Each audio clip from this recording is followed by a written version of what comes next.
Sauce के लिए आप 2 टेबलस्पून दही के बोल में डाल दें, आधे नींबू का जूस इसमें मिक्स कर दें,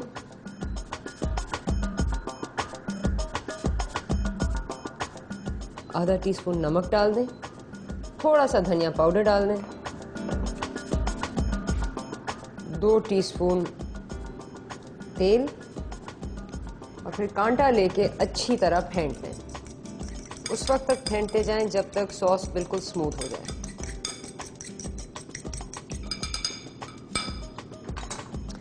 आपका सॉस रेडी।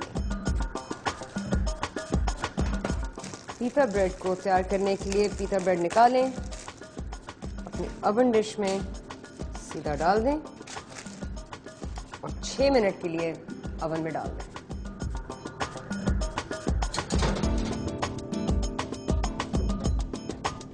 चलें जी, सारी चीजें तैयार हैं। अब बस हमने पिज़्ज़ा का इंतजार करना है वो पक जाए और प्लेटिंग अप शुरू।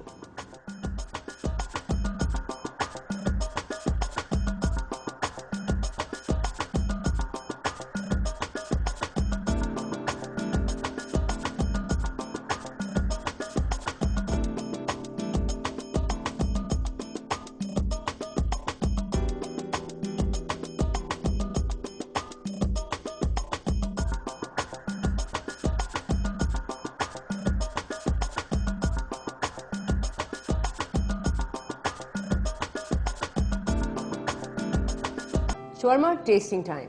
अब जो पिज़्ज़ा ब्रेड हमने ख़रीदा था वो काफ़ी क्रम्बली है।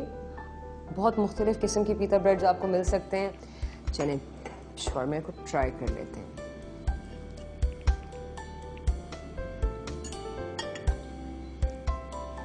अब इसमें इतने सारे मुख्तलिफ फ्लेवर्स हैं जो एक साथ काम कर रहे हैं और अच्छी तरह फ्यूज़ हो गए हैं। जो हमने सलाद बनाया है उससे ताजगी आई है, क्रंच आया है। जो मुतब्बल है वो एक गरमाइश या मिर्च दे रहा है और जो चिकन है उसमें जो तिल का फ्लेवर है वो सारी चीज़ों से मिक्स होके एक बहुत ही लजीज शवर्मा बन गया। तो चलें सना, मैंने आपको शवर्मा दिखा दिया है, फ्यूजन स्टाइल शवर्मा, लेकिन सब एसेंशियल चीज़ों के साथ। तिल भी इस्तेमाल किया, मुतब्बल भी बनाया, एक दही वाला सॉस भी बनाया। तो ये आप घर पे ज़रूर ट्राई करें।